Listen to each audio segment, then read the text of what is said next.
अस्सलाम वालेकुम दोस्तों, ZDB TV सां गॾु मां तव्हांजो पंहिंजो ज़ुल्फ़कार बुर्दी। अॼु हिकु अहिड़ी अदाकारा जो ज़िक्र कंदासूं जेका असांजी सिंधी मीडिया जी तमामु बहितरीनु आर्टिस्ट ऐं पंहिंजे वक़्तु छा पर पंहिंजे जॾहिं बि हुन कमु कयो तमामु बहितरीनु अंदाज़ सां ऐं लीड रोल कया, हीरोइन जा करेक्टर कया। जी हा, मां ॻाल्हि कंदुसि रिहाना खोखर जी।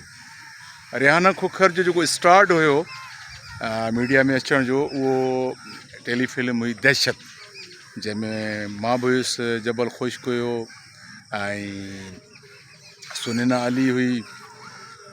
उन में हिन जेको करेक्टर हुयो, जेको शानदार करेक्टर हुयो ऐं मुंहिंजी भेण जो किरदारु हुयो। उहा टेलीफिल्म जेकी दहशत हुई ॾाढी कामयाबु वई।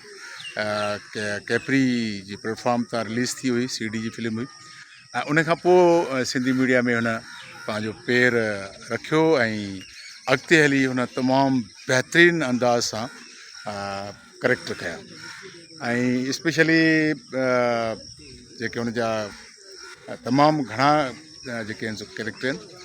ऐं कॾहिं त मिलंदासीं ड्रामो जो हुयो, पत्थर दुनिया जी हले पियो, पत्थर दुनिया सां गॾु कॾहिं त मिलंदासीं ड्रामो जॾहिं रिकॉर्ड थिए पियो, त हुन में बि जेको रिहाना खोखर जो किरदारु हुयो ऐं त हुई ज़ारा चांडियो, जेका मेहार जंहिंजो करेक्टर जेको आहे मेहार जो करेक्टर मूं कयो ऐं ज़ारा चांडियो करेक्टर कयो हुयो सोणी जो। ऐं उनजी भेट में वरी रिहाना खोखर जो करेक्टर हुयो, उहो वरी उनजो पेयर हूंदो हुयो पहिरियां सलीम शाह सां, ऐं सलीम शाह जी भेण जो किरदारु हुओ। सो कॾहिं त मिलंदासीं में हुन तमामु बहितरीनु किरदारु अदा कयो। अॻिते हली ज़ारा चांडियो किन सभनि जे करे कॾहिं त मिलंदासीं मां निकिरी वई छा भले जो हुनजो वाइंड अप थी वियो।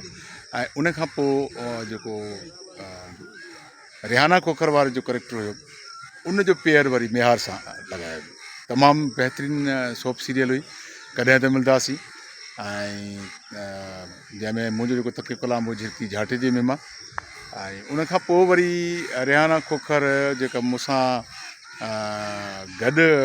असीं गॾु कमु कयोसीं, उहो हुयो ड्रामा सीरियल सोप सीरियल पंहिंजा परावा में जेको मेन कैरेक्टर हुयो नाज़ा जो, उहो रिहाना जो करेक्टर हुयो ऐं तमामु बहितरीनु करेक्टर हुयो। जेको अब्बास गुल जी मंग हूंदी आहे ऐं हीअ जबल खां जेके आहिनि सो लॾे अचे करे बैराजी इलाइक़नि में ईंदा आहिनि, जिते जेको आहे सो असांजो जेको घराणो आहे, जंहिंमें वलीदास जो किरदारु निसार शाह अदा कयो, अनवर जो किरदारु सत्तार लाड़ अदा कयो, ऐं आज़म मिंगल हुयो, भट्टी साहिबु हुयो, बिलावल खोखर हुयो पंहिंजापुरा में, रफ़ीक ज़ौर हुयो, काफ़ी अदाकार हुया। सो उन में जेको रिहाना जो जेको पेयर रखियो, छाकाणि मुंहिंजो करेक्टर जेको हुयो उहो पूरो हुयो, मतिलबु थोरनि किस्तनि ते मुश्तमिल हुयो, 32 या 33 हूंदियूं। ऐं उहो करेक्टर जेको आहे सो उन 32-33 किस्तनि ताईं ॾाढो पावरफुल किरदारु राइटर नूर ज़ौन साहिबु लिखियो। ऐं नाज़ा जेका आहे उहा माना पीरल जेको आहे, जेको मां किरदारु अदा कयो, उहो पंहिंजे माना वॾेरकी सिस्टम तहत या ॾाढे हुजण जे सिस्टम तहत जेको आहे सो उन सां उनजी शादी थिए थी। ऐं अब्बास गुल हुनजो मंङे ईंदो आहे, हुनजा मंङ हुनजी टोड़े करे ऐं उनजी शादी थिए थी। पोइ अॻिते हली वरी उहो अब्बास जो सॼो ड्रामो तव्हां ॾिठो हूंदो। उन में हिकिड़ो सीन जेको असांजो थियो हुयो, जेको पहिरियों सीन हुयो रिहाना खोखर सां मुंहिंजो, मां वेंदो आहियां ॿनियुनि सां ऐं हीअ वेंदी आहे गाह करणु। पोइ रस्ते में असांजो टकराव थींदो आहे, जंहिंमें जेको आहे पीरल खे नाज़ा वणी वेंदी आहे। ऐं पोइ उहो सीन ॾाढो लाजवाबु सीन हो, बहितरीनु सीन हुयो। ऐं उहो जॾहिं असीं ॿिन्ही गॾिजी करे कयोसीं, त साईं शिराज शाह जिलानी जेको आहे सो डायरेक्टर हुयो, उन खां वठी कैमरामैन ताईं, कैमरामैन खां वठी जेकी बि टीम हुई, उन्हनि खे उहो सीन ॾाढो वणियो ऐं उहो सीन अॼु बि रिकॉर्ड थी आहे, तमामु बहितरीनु सीन हो। ऐं रिहाना खोखर जे क्रेडिट ते इलाही ॿिया सीरियल्स आहिनि, सोप सीरियल्स आहिनि, ऐं तमामु बहितरीनु अदाकारा हुई पंहिंजे वक़्त जी। हाणे किन सबबनि जे करे हू सिंधी मीडिया खां जेको आहे सो थोरो पासीरी आहे ऐं फिल वक़्तु ज़ाती मजबूरनि जे करे कमु न पई करे। ऐं मुमकिन आहे वरी रिहाना खोखर मीडिया खे जॉइन करे ऐं हिकु सुठे प्रोजेक्ट में बि मतां कमु करे बि सही।